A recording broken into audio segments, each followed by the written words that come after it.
నా ప్రభు అయిన యేసుక్రీస్తు నామములో అందరికీ వందనాలు.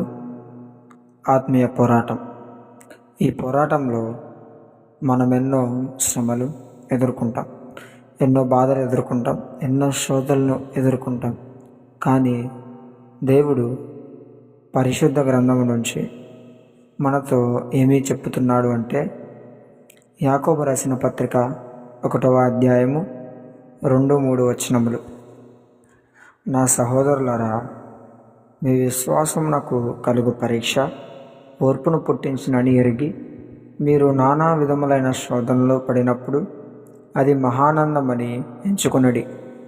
250 రూపాయలు పెట్టి ఒక వ్యక్తి ఒక ఇనుప వస్తువును కొన్నాడు. ఆ వ్యక్తి ఆ ఇనుప వస్తువును 500 డిగ్రీల కాడ కాల్చాడు. కాల్చినప్పుడు 800 రూపాయలు విలువ గల బోల్ట్లు తయారు చేయవచ్చు. అలానే 800 డిగ్రీల వద్ద కాల్చినప్పుడు 3000 రూపాయలు విలువ గల మిషనరీ పార్ట్స్ తయారు చేయవచ్చు. అలాగే 15,000 డిగ్రీల వద్ద కాల్చినప్పుడు 5,000 రూపాయలు విలువ గల మిషనరీ పార్ట్స్ తయారు చేయవచ్చు. అలానే బంగారాన్ని మండించగా మునుపు దానిలో ఇంప్యూరిటీస్ ఉంటాయి, కానీ దాన్ని కాల్చినప్పుడు అది శుద్ధ సువర్ణముగా మారుతుంది. అలానే ఎంతగా మనము కాల్చబడతామో అంత గొప్పగా మనం ఆశీర్వదింపబడతాం. అక్కడ ఇనుప వస్తువును చూస్తే ఫస్ట్ 500 డిగ్రీల కాడ కాల్చినప్పుడు 800 రూపాయలు వచ్చినాయి. అదే 800 డిగ్రీల కాడ కాల్చినప్పుడు 3,000 రూపాయలకు పెరిగింది విలువ. అలానే అదే ఇనుప వస్తువును 1,500 డిగ్రీల కాడ కాల్చినప్పుడు ఆ యొక్క విలువ అనేది 5,000కు రెట్టింపైంది. అంటే ఎంత గొప్పగా కాల్చబడతామో అంత గొప్పగా మన యొక్క ఆశీర్వాదం అనేది డబుల్ అవుతుంది. జ్ఞాపకం చేసుకోండి. అలాగే మనలో కూడా ఎన్నో ఉంటాయి ఇంప్యూరిటీస్. మనకు తెలియకుండా మనం చేసే పనులు, మనం చూసే దృష్టి, మనం చేసే యొక్క కార్యాలు ప్రతి ఒక్కటి ఏదో ఒక లోపంలో ఉంటాయి. అవన్నీ మనము తీసివేసుకోవాలి, అవన్నిటిని మనము తొలగించుకోవాలి. దేవునికి దగ్గరగా జీవించాలి అంటే మనము కూడా శ్రమలో నలగొట్టబడాలి, కాల్చబడాలి.